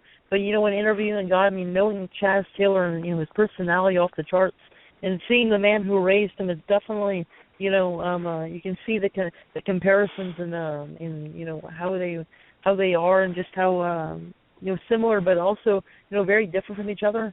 But, it's with having a guy like Tugboat Taylor who has been through it all, and then having Chaz who's, worked to make a name for himself and then garner so many championship titles and be a part of the NWA is definitely a main staple. It's amazing, and I'm looking forward to the time we bring him on again. Absolutely. I got educated because I do remember way back when Fred Ottman Tugboat actually what came about and it was a tugboat for WWE. I did see something, even read something about the other tugboat, Mr. Taylor, of course, and I always wondered whatever did happen to him. So this was going back. Yeah, that's crazy. Around like WWF, around the late 80s, early 90s. So yeah, that's going way back. You know what it's like, Phoenix? I don't know if you're a hip hop fan. I am, somewhat. But you remember the Sugar Hill Gang? I do. And Big Bang Hank just passed, I think it was today. So rest in peace to Big Bang Hank. But it reminds me of the story of Big Bang Hank basically took another MC, I think it was Casanova. He took Casanova's rhymes book, Grandmaster Caz, and used that as the basis for Rapper's Delight. And the funny part was Grandmaster Caz was trying to get on at Sugar Hill, but they're like, no, let's just take his rhymes and give them to this other guy. And so it's kind of like Tugboat Taylor was trying to get on with Vince. Vince was like, I'll call you back. And then the next thing we know, we see Tugboat on TV. Like that's terrible. And but I'm just glad that Mr. Taylor went on to have a good career, and he can look back on it without any bitterness. I can't say this enough. Wrestling is so hot and heavy, whether it had been then, now, or just indefinitely forever. Texas will always be a hotbed for professional wrestling, as will be, of course, the East Coast, North Carolina, Georgia, different places that are just still hotbeds for it. It's a very rare thing when we can actually bring on a father and son. One of the rarest things that we can do in doing these shows. The last time, I can't say it was the first because we did it the last time with Kevin and his sons Marshall and Ross on at the same time. Unfortunately, I wasn't able to have Austin with me at that time, but it was still, the point being is that these shows are really once-in-a-lifetime opportunities to get them all on together and just have fun. And I believe that they did have fun. And what surprised me, and that's very rare because I don't see it very often, is that they were familiar with what we do. And that's just an honor for me to even hear that, because I credit my team more than I credit myself, because they help make it what it is today. Everybody brings in a different element. They put in their own 2 cents. They see their own vision for it, and they bring something new to the table. And without my team that I have, I don't think we would be where we are today. Now we're not WWE quality, but you know what? I don't think anybody ever will be. I think we're definitely up there as one of the top shows, top podcasts out there. Just my opinion. Maybe it's biased. I don't know. To be honest with you, there's what is WWE quality? You never know. I think that's all. It's what you think or what your opinion is on what is the best it can be. This might actually be one of the best shows out there. That's not. Everybody has their own opinion.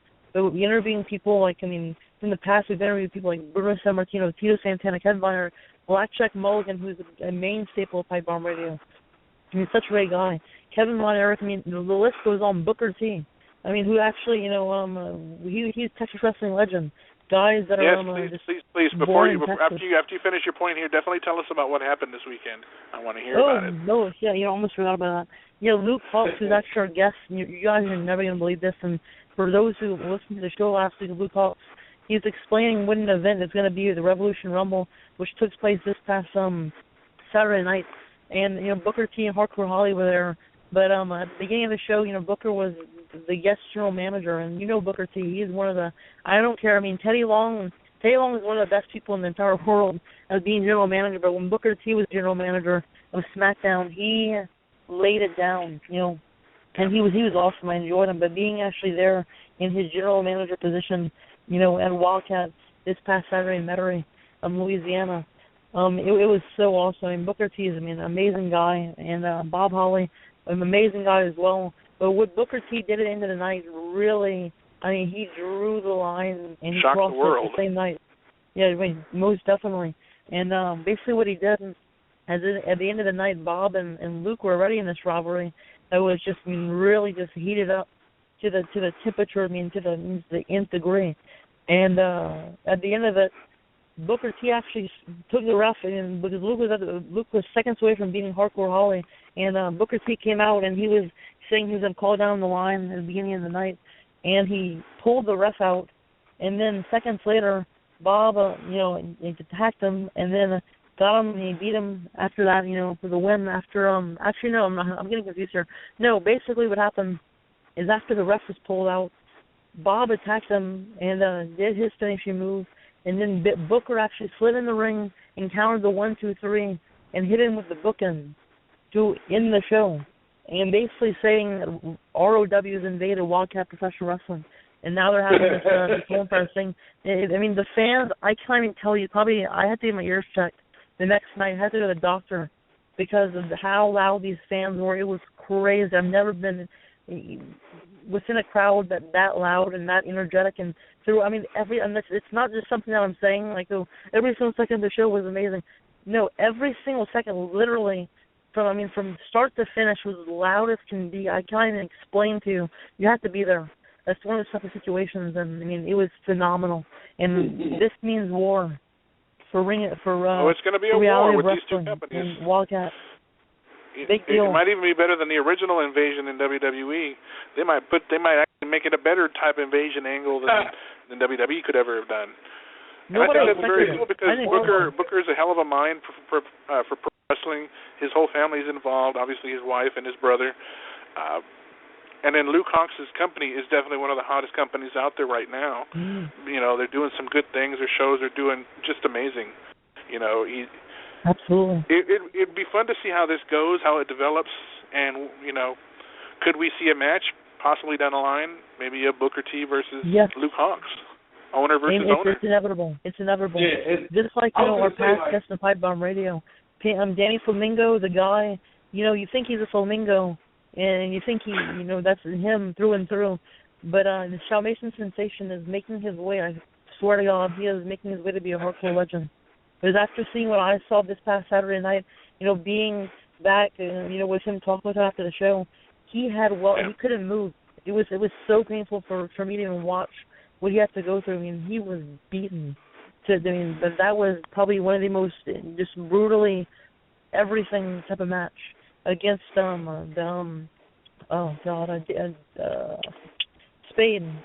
I'm trying to remember his first name. Danny Spade. I believe not Danny Spade. It's I can't remember what she was saying. I know his last name's Spade, but he's one of those new guys of all time. Not relatively new. Kind of started at the beginning of the year, and now he's awesome. He really is. And just those two had a great match, and just really energetic. The crowd was into it. But it was so hard to watch. Like, I can't even tell you. Amazing show. Okay. Nonetheless. What were you going to say, Nate? I know you were about to say something. Yeah, I was just going to say that, I guarantee that this invasion will be better than the WWE version because the bar is not set that high. But you also have two guys, with Luke Hawx and with Booker T, that egos aren't going to get in the way of doing business. And so you're going to get the best matches. You're going to get the best fights. And, you're going to see some awesome stuff. So I'm actually intrigued to see that because Booker T, if all you see of Booker T is a little bit that you see on WWE television, you're not seeing the great business mind, like you mentioned, that this guy has, for the sport. And, anytime, Booker's out there doing his thing and Luke's out there doing his thing, I'm going to support that. There you go. Yeah, Booker's awesome. He really is. Yes, he is. Very funny guy. Yeah, I mean, I know. Yeah, Felix knows. Me and Nate had to leave that day. Oh my gosh, Well, Nate necessarily wasn't on the show officially just yet at that time, and Austin had some prior commitments, and it was fine. I mean, for what it was, I feel like I touched on a lot of good points that most fans would have asked about. I'm sure he was asked thousands and thousands of times, but you know what? He was gracious about it. He got on my case about not giving him a proper introduction. I should have, but I can tell you this. I can tell you this much. Next time we get him on there, if I don't think I can be up to par to introduce him properly, I might just get Austin or Nate to do a proper introduction for him because he deserves it. He's definitely been around the block. You dig that, sucker? Hey, that's right. And you know what? He actually said that on the show. And I was going to say, the guy I was actually talking about is Jay Spade, who is the one that wrestled on Danny Flamingo. And like I was saying, personality is off the charts. Both of them are going to go out and do some amazing things in professional wrestling. Okay. And going into this past night's Raw, we'll touch on that just for a bit here. You know, I told Austin about this last week because it just occurred to me after Monday Night Raw last week. There is a big rumor going around right now on the dirt sheets, and if it's true, we'll obviously see it happen. But if it's not, then hey, it wouldn't be the first time we were lied to. But the rumor is that Stephanie McMahon is pregnant with her fourth child. And therefore, that was a reason it was put into effect that this new clause that Vince put out there about if Team Authority loses, there'll no longer be the Authority. So I imagine if that's the case, Stephanie will go off TV for a while to, obviously prepare. Hunter, I don't think he'll stay gone for too long. I mean, I'm sure when the baby's born, if it's, once it's around, he'll be there. But I don't know where that goes. It makes a little bit more sense with that stipulation because at first it was more of a power struggle, I think, and now with this added stipulation, it's a lot more serious. We got introduced to who would be on the team, and you know what's funny? Another thing too, and I don't know if you guys seen this, over the weekend, a leaked picture of the main event, as far as which the teams go in this Survivor Series match. It showed who was going to be on whose team, and I think what WWE did, they got wind of it, and they kind of tried to swerve us a little bit. And thinking that Ryback was going to join Team Cena, but now he's not. But then he could be, and we don't know. What did you guys think as far as Raw over across the pond? No comments? Really? No? Nobody? I was going to let Austin go first, but I guess I'll go first. And the first thing I will say is, yes, we have heard you, our British brothers and sisters. You want the network. Hopefully you get it sometime soon. I thought it was a good show. The Survivor Series, like I'm a fan of the old school Survivor Series team match. But it seems like, and maybe this is just the way I saw it, so I'd like to hear you guys' thoughts on it, but it seems like the teams, especially the singles team, it was just put together so quickly. Like we didn't have, usually in a situation like this, we'd have weeks and weeks of guys saying, I want to be down with your team and something happening and this and that. But it seems like, just out of nowhere, we got Big Show and Sheamus. They literally walked up to them in the backstage segment, we got your back, John Cena. And then, so now they're on the team. Ryback, I don't know which way he's going to go. Personally, I'd rather see Orton be the surprise at Survivor Series. And then you got the who was it? Was Luke Harper at the end of the show? That was weird. No, you know what's weird? No. You know what's weird? You and Nate. That's what's weird. And I was waiting just to see what Nate was going to say because I knew it was probably something pathetic like you, Felix. But I'm just saying that both of you make me, severely, I'm not kidding, angry because, you think Stephanie McMahon's pregnant. And listen, even if she was, the baby would kick the Team Cena's ass at Survivor Series as well. And you know it too. Because McMahons are always born with, an extra set. You probably knew that already. Boy or girl, I swear to God, they're women among men. And vice versa. That's a very funny way to put it. No, I'm saying this for a reason because the Authority at Survivor Series, no matter what, is going to beat Team Cena. And I don't know what you're saying. They're coming. Just the guys in the team are coming and gone like flies. I'm like, no, they aren't. On Team Authority, you have the Monster Kane, the Big Red Machine. You have Seth Rollins, Mr. Money in the Bank, and I'm trying to remember the other guys that are on there. Mark Henry. Listen. If you don't, that team in itself can beat up Team Cena within seconds and dominate. Rusev is also on Team Authority, and why not? Because that's what's best for business. And both of you are still blind. I do have an answer to that, Brother Austin. I do have an answer for why not Rusev, because a month and a half ago he was in a bitter feud with Mark Henry, and now they're cool like nothing happened. Can you explain that to me, brother? Yes, I can. Rusev is a beast. That's it. Rusev Crush. He has Lana. You don't. Well, that being said, you know what? What's going to happen is the Authority will disappear. They will bring back either Vinnie Mac to be back on the TV for maybe a couple of weeks to be the boss, and they will bring back general managers as they once did. And what I would like, if they do go that route, is try to see about maybe putting Raw in competition with SmackDown again.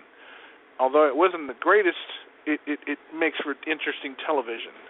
Because Raw guys are appearing on SmackDown, attacking the SmackDown guys. Go with it. Why not? I mean, that was done maybe 10 years ago, and hasn't been done since. Although there may not be that much feeling in commentary, because who the hell knows what they're talking about half the time, and they're not calling the match all the way. Cole's plugging this, plugging that. We're trending on Twitter, #1. And JBL's bashing everybody and saying they're just not American because they can't beat a Russian, and he's just overblown. What's a good word I'm thinking? Loudmouth. and then we got King, who, I don't really know where King stands at this point. That's why I think the Monday Night Raw crew is a better description of the dysfunctional three that we are. No, you know what's funny about you, Phil? You're saying JBL, the wrestling god, is the one that's a loudmouth. You know what? Who's a loudmouth? I mean, really. I mean, JBL is what's best for business. That's why he's on the commentary team, always defending the authority. You know, it's sad that he has to do that because Jerry Lawler and Michael Cole obviously want to see Team Cena win a Survivor Series, but it's not going to happen for reasons I just discussed minutes ago. What you were saying about Rusev just recently, doesn't matter what you think, he's been dominant every single time he stepped in the ring with anybody. And the same's going to go for how he's going to be at Survivor Series, on the same team as the man that he dominated once ago, Mark Henry. They're friends now, I heard. A few days ago they made friends. They shook hands. They had some tea in Britain with the Queen, supposedly. So, I think they're back in the cahoots together. It's a strong team.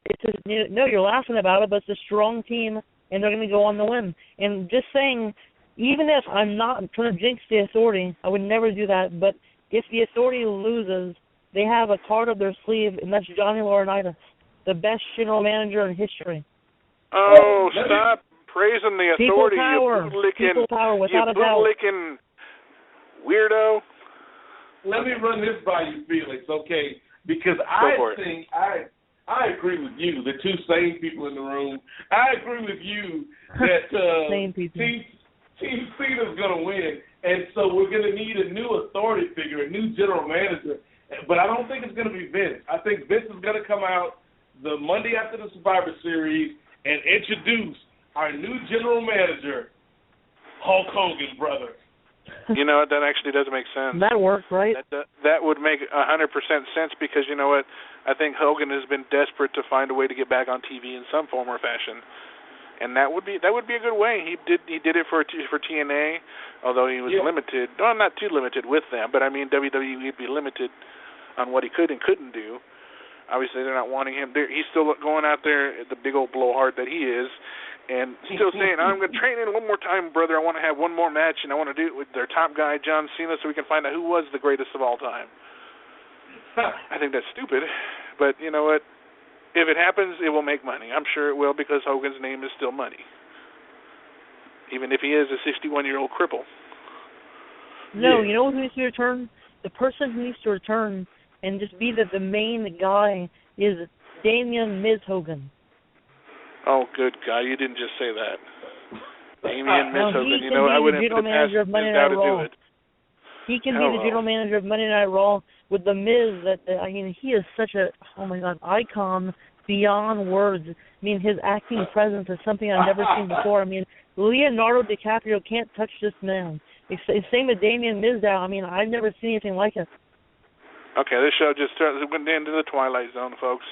Trust me. Oh no. You and Nate we're already in the Twilight Zone way before the show's ever aired. I'm not kidding. Nate's in Wisconsin eating his cheese, and you're in Mexico eating your oranges. Eating my oranges. That's a different type of stereotype that I've never heard of. I didn't realize that we Mexicans like them oranges.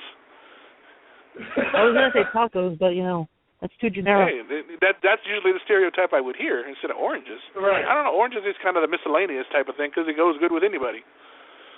Yeah, but I've heard about Mexicans selling oranges, but eating is not the stereotype. But look what you've done, Austin. Look what you've done. Yeah. He just causes total and dire anarchy on the shows every week. But that's what he's done best for the last year and a half, 2 years that we've been back on the air. But as far as that goes, usually, and you would think, and correct me if I'm wrong, if you guys maybe have a different opinion, I'm sure Austin will, but when they do shows across the pond in the UK, they're not usually as good as the shows here in the U.S. And I don't say that to bash the UK people. They just don't get strong enough ratings because they get recorded earlier because of time difference. Yeah. And most of us already know what's going to happen before it even happens, so they just decide to not tune in. And usually it's a lot of filler, too. Like, the one good thing about Monday's show was that it made sense because it was still building us toward Survivor Series. Like, a lot of the shows from the UK, they're kind of like their own little thing separate from the stories that have gone on from week to week. Okay. But, true, with the Survivor Series build-up for the show, there isn't much build-up around anything else. True, they're lacking depth in characters that they could actually bring on TV. But as of right now, and correct me if I'm wrong, guys, I've only counted maybe 3 matches that are going to happen at the Survivor Series. What's going to happen with the rest? Are they just going to throw them together out of the blue? Oh, we'll see. By the way, we'll see who's still around. My God, I mean, hardly anybody's still around. Are they going to bring the NXT guys in to be the fillers? Well, I was actually going to say something before you interrupted me. I was going to say that the guys are saying that across the pond, the UK, the great people of the UK, they're not across the pond. They're surrounded by the Atlantic Ocean. So I don't know why you're telling me that they're across the pond. Here. Hello. It's not a pond. It's an ocean, you damn. It's a technical term that's been used not only by me, but many other people. I'm not the first person to ever use that word. I can assure you. Trust me, I haven't heard the authorities say it, so I'm not gonna make it as a key term. It is the best. Oh my God! I think we have Jamie Noble here in form of Austin here, one of the lackeys for the authority, one of the stooges, if you will. The new stooges.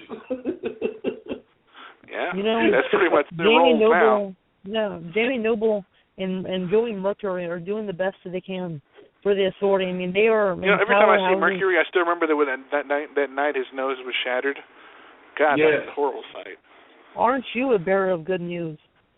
You watched the damn paper. You can't tell me how horrified you were to watch that. No. You know what's funny about you? I'm trying to keep everything positive on air here, and then you're bringing up all this negative information about Joey breaking his nose many years ago in the Hardys match. Yeah. Come on. Wow, you remember the exact match too. Good for you.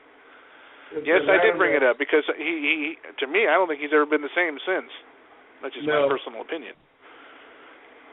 But it is what it is. I definitely got encouraged to keep watching the new Lucha Underground. It's it's continued to intrigue me week in and week out, and I definitely am curious to see where it goes. As far as TNA wrestling goes, God help them because they need a network.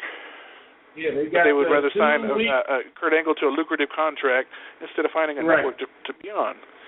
Scratching my head about that. Left before I think 2 weeks left because they're not going to run a show on Thanksgiving, and then the next week they start running the best of shows.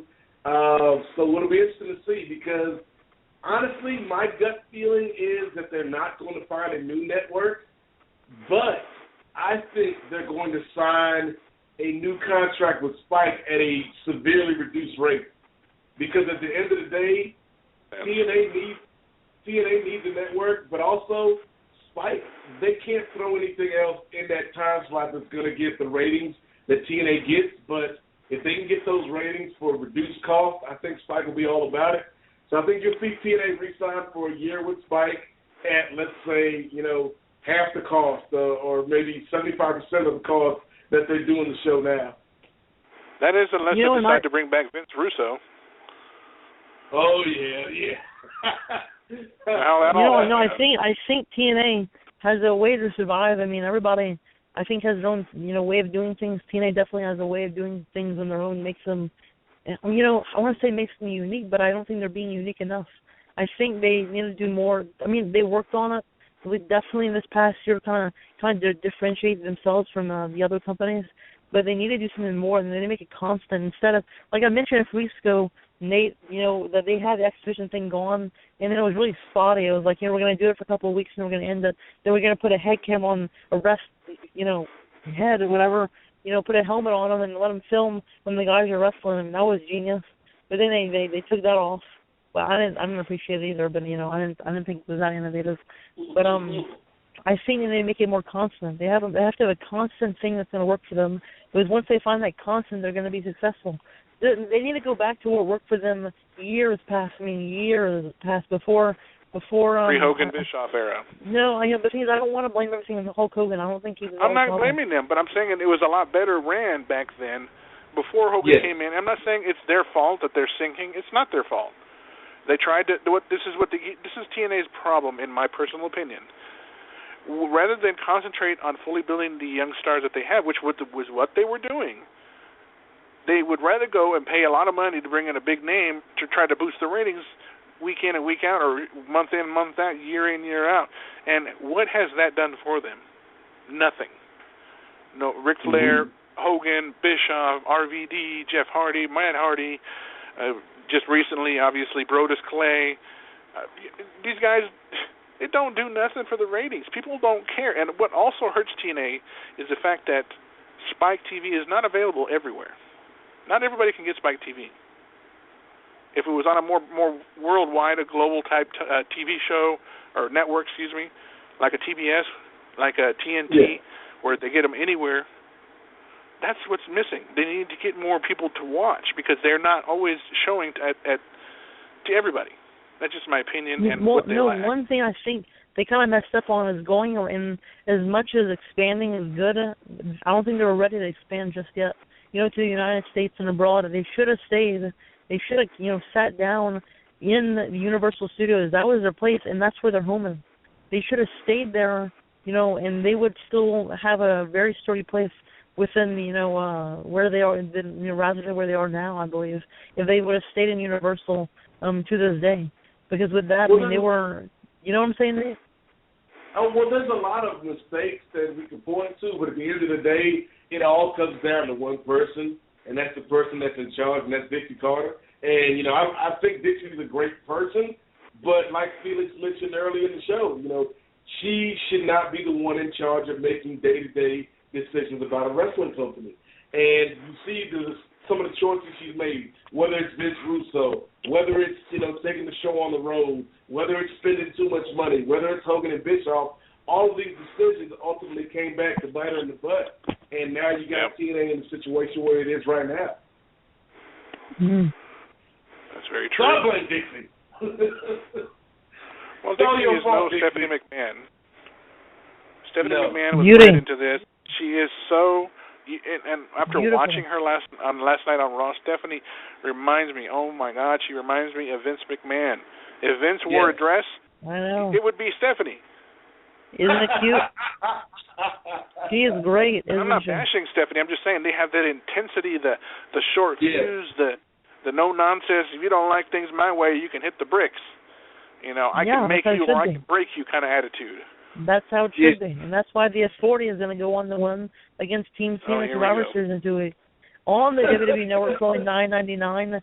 If you didn't know, every time I hear Austin talk about the Authority, I swear I hear the Charlie Browns. Wah, wah, wah, wah, wah, wah, wah, wah, wah.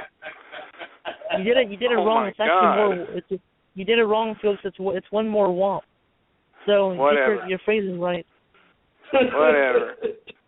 So wait a minute. So Felix, if Team Cena wins on Survivor Series, does that mean that Austin's gone as well with the Authority? Ooh, interesting concept. No, just kidding, Austin. Just kidding. No, he's definitely a vital part of the company. I'm not the company. Hell, listen to me talk about this in the company. Hello, if it was a company, we'd be making good money, though. I tell you that much. No, you know what? You know what? I'm going to make an announcement here. If the Authority loses, if the Authority loses Survivor Series, I'm going to walk out. I'm going to be done with Pipebomb Radio. I'm not kidding. I'll be done. That's how strong I feel the Authority is going to go in to win against Team Cena. Why? Because Rusev is on their team. Because the Big Red Machine, Kane, is on their team. Because Mr. Money in the Bank, the most, amazing wrestler in the world today. Seth Rollins is on their team. Mark Henry, the world's strongest man, on this team. You guys can have what you want on Team Cena. The authority has it in the pocket. Well, stepping away from WWE and wrestling storylines, I do want to announce now, of course, for next week's show, we are actually bringing in a wrestling icon who is not only good, he was big in professional wrestling, still is as far as name goes, but when he stepped down and stopped wrestling, he continued teaching the new generation. In fact, he was the head trainer at WWE before Bill DeMott. Who am I talking about? He was a part of the legendary tag team, the Heavenly Bodies. Yes. I am talking about Tom Pritchard. Dr. Tom is going to be joining Pipebomb Radio next Tuesday night. It will be, in this case, those who usually listen at the normal time. We will be coming on just a bit earlier. It will be at 8 p.m. Eastern, 5 p.m. Pacific, 7 p.m. Central Time. So make sure you guys catch it. Dr. Tom Pritchard coming to Pipebomb Radio next week. Awesome. Looking forward to it. Dr. Tom, you always hear nothing but good stories about him, both as a worker and as a trainer. The Heavenly Bodies in Smoky Mountain, one of my favorite tag teams. So looking forward to the conversation. Dr. Tom Pritchard, the Doctor of Desire. Can you believe that? Yes. Doctor of Desire, Tom Pritchard, and Gigolo Jimmy Del Rey. Gigolo Jimmy, yes. Tom trained so many of the notables in professional wrestling history among names like, just two. I'm not going to name all of them, just two guys I'm going to name that we're going to talk about more next week. The Rock and Kurt Angle. Yep. Definitely, Dr. Tom took a big part of training Kurt, getting him accustomed to WWE's way of doing business as far as wrestling goes, as opposed to getting himself away, not too far away, of course, but getting him away from the amateur style, and it worked. And that what also helped elevate Kurt to the next level is the man knows how to act, and he can go out there and tell a good story, whether it's on the mic or in the ring. Yeah, that's all I can say about that. It's going to be fun. I look forward to it. I've been working on getting Dr. Tom for quite some time. I'm just glad he's able to come. And with that, I think we've got everything covered. We still got Thursday's show. Keep an eye out for who we have coming on this Thursday. I'm not going to mention any names. I'd rather you guys keep an eye out, and you'll see for yourself. I think we might have just lost Nate. Oh, there he is again. Good. Hello. Because it looks like his... Never mind. Welcome back, Nate. How you doing? Skype. I am back. Yeah, I had to go and make sure I set my clock for next week for 8 o'clock, so I got the right time for Dr. Tom. There you go. But Austin, what you got to plug coming up? You guys doing any elite shows coming up that you're going to be at, so they can come get your autograph? Of course. Doesn't everybody? But actually, November 30th. I'm sure Booker T did what he wanted to as well. He came up to me, I swear, and before he's like, Austin James, man. I'm like, we're blood brothers. We're going to form a rap team. And because I know Nate, he wants me and Austin to rap for some reason because, again, it's really a cohesive unit, dog, me and a rap style. But, November 30th, Elite Championship Wrestling at the East Corporation Center.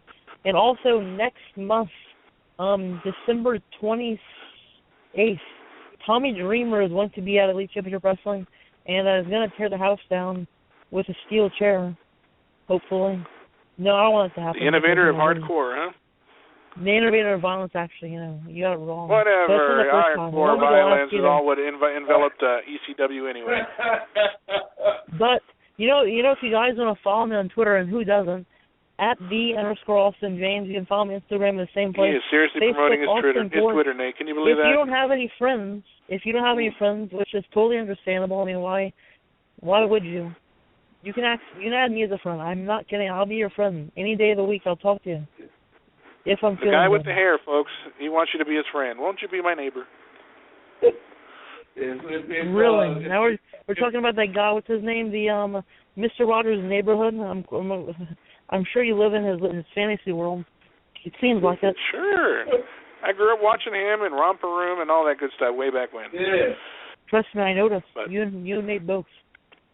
Yeah, you know what? We don't get older, we get better, young stud. There, That's right. You ain't seen nothing of what we've seen yet.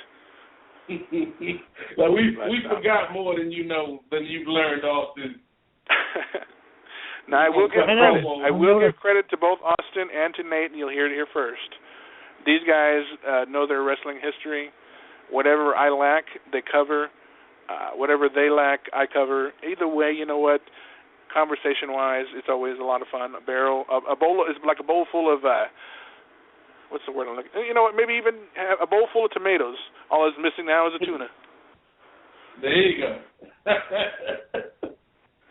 But yes, next week, Nate, you want to go ahead and plug your show? By all means, go for it now. Sure. Again, had fun this week like we do every week on Pipebomb Radio, one of, if not the best wrestling radio shows on the air with the NWO of wrestling radio. Obviously, Felix is Big Sexy. I'm the bad guy, and Austin is sick, just because. Interesting. Some Hulk Hogan? No, I wouldn't go that far, brother. Oh, we love Austin. Can I at least beat Dennis Rodman? Okay, Dennis Rodman. There you go. Austin's the Dennis Rodman Pipebomb Radio. Oh my God! What up, Dennis Rodman got taken to school by Macho Man Randy Savage way back in WCW. So that's what I think about him. He got thrown in the porta potty where he belongs. Yeah. He's full of crap. Austin Rodman. But you can check out my podcast, The King of Sport. Myself and Margaret Vandenberg every week. We talk sports, we talk pop culture, we talk wrestling. Got some great guests lined up for the rest of the year. So go to iTunes and Stitcher to check that out. And also hit us up on Facebook, / The King of Sport, and KOS_POD on Twitter. After you get through following Austin, you can follow The King of Sport, KOS_POD. Why? Well, at least you tried to invite him there, Nate. If he wants to take it, that's fine. If he doesn't, that's fine too. You won't lose any sleep about it. But it's always an adventure, folks. And might I add, definitely keep up with all of our past shows and the shows that we have on the network. Not Your Mama's Radio Show. They have been doing some great things on the show, doing some things, and again, appearances coming up, and just keep on going with them. Join them for the ride, because it's always something different every week with Oscar and Mo and Mimi as the moderator, and I just kind of put myself on mute and enjoy listening, because it's crazy. Austin's heard it before, though. Those two just bantering for an hour is pretty entertaining, because they'll just talk about anything. No, what's up with Oscar?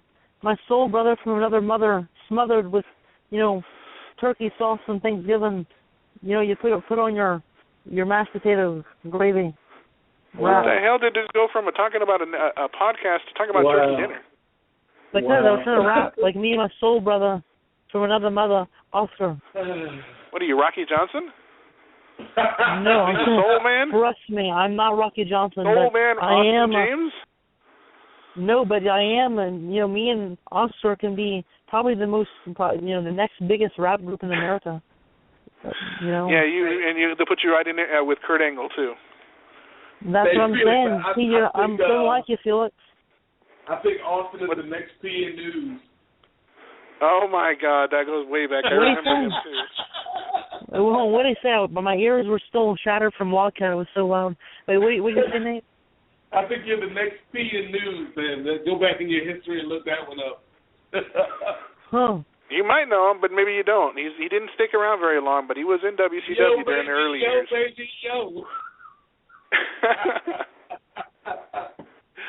But definitely check out our website, pipebombradio.net, for all of our past shows of who we've had on. We're proud to say we've had a who's who names come on the show, and more to come. And we do still, if you guys like those history shows, we do still have episodes of Pro Wrestling Historical Society on there. Take a listen while you can. And with the Not Your Mama's Radio Show, they're definitely building up their resume. Keep an eye out. Pipebomb Radio Network's got some good things going. Go right through the holidays. And if there's nothing further, definitely, just like I said, check out our website. It's got all of our social media there and how to contact us through Facebook, Twitter, Instagram, our YouTube channel. Don't forget our friend Elio 2Ns Canella. Yes. But that being said, on behalf of Austin and Nate and myself for tonight, it was a pleasure. Our special Veterans Day edition of Pipebomb Radio is coming to a close when I say keep your feet on the ground and keep reaching for the stars. And thank you again to all of our vets that served our country. Good night, everybody. Good night, guys. Good night, fellas. All right.